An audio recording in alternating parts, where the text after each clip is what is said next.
Okay. 2025 चुनाव को लेकर नेताओं की सरगर्मी बढ़ गई है। लोग अपने अपने विधानसभा में पहुंचकर वोटरों को रिझा रहे हैं, कई तरह के वादे कर रहे हैं। वही ये कुड़ियारी पंचायत के पैक्स अध्यक्ष गोवर्धन सिंह, जो जिला के साथ साथ पूरे बिहार में भी धान खरीदी में एक नंबर आए थे, और आज वो करगहर विधानसभा क्षेत्र से चुनाव लड़ रहे हैं। चुनाव के दौरान करगहर विधानसभा क्षेत्र के ये हमीरपुर अररुआ गांव में ये मौजूद है और लोगों से अपना संपर्क साध रहे हैं। आइए मैं गोवर्धन सिंह से बात करता हूं। आप विधायक प्रत्याशी हैं, जीतने के बाद जनता के प्रति क्या करेंगे? आज के डेट में जितना भी नेताशाही है जी, आज बिहार में नेताशाही से सब लोग उठ गए। नेताशाही का देन है कि जनता को जितना भी काम है, हक है जनता का, उसमें कमीशन दिया जाता है जी, अधिकारी द्वारा। नेता के माध्यम से ही कमीशन बना गया है जी। जितना भी विधायक हमारे क्षेत्र में आते हैं, जीतने के बाद वो पटना चले जाते हैं जी, जो भी जनता का हक है वो दिलवा नहीं पाते हैं, और अधिकारी पर कमीशन बांध दिया जाता है, और वो अधिकारी जनता से कमीशन लेते हैं।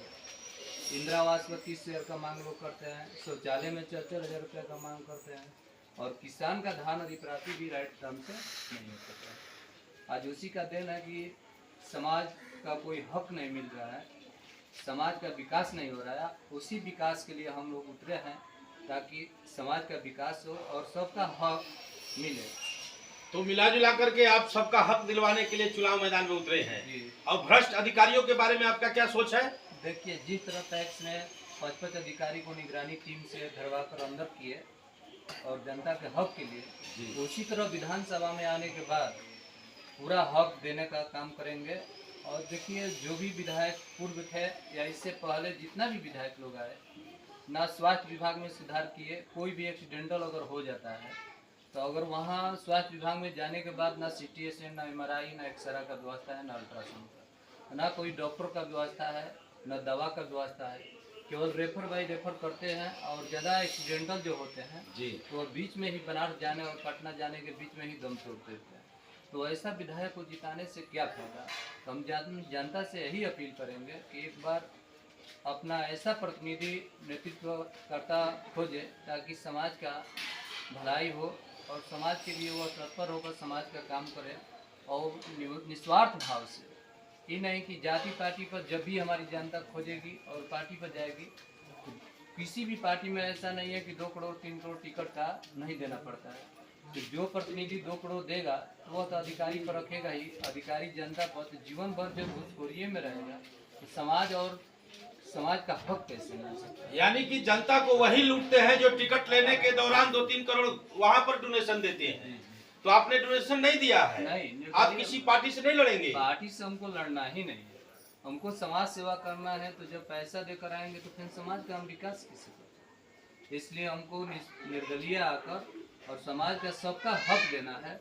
यहाँ देखा जाए कोचस में या करहगर में भी, डोम जाति में देखा जाए, मुसहर जाति में देखा जाए, किसी का इंदिरा आवास नहीं हो रहा है।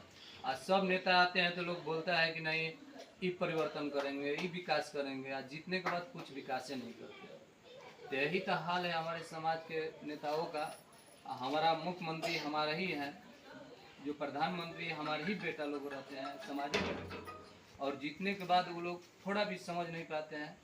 अगर अच्छा नेतृत्व करता अगर समाज नहीं चुन रहा है तो फिर समाज को जीवन भर इसी झंझट में फंसना पड़ेगा। कभी समाज, ये तो आपने सही बताया कि अगर मान लीजिए अच्छा लोग नेता नहीं चुनेगा तो फिर समाज को पीछे होना पड़ेगा और गर्दिश में लोग पड़े रहेंगे। तो इसी बुराइयों को दूर करने के लिए आपने किसी दल से नहीं लड़ा और ना ही किसी को डोनेशन दिया, और निर्दलीय चुनाव लड़ रहे हैं। बहुत अच्छी बात है। फिर मैं आगे दिखाता हूं कि ये गांव में घूम घूम करके अपना जन संपर्क साध रहे हैं। एन बाबा की रिपोर्ट खबर सुनने के लिए आगे बने रहिएगा।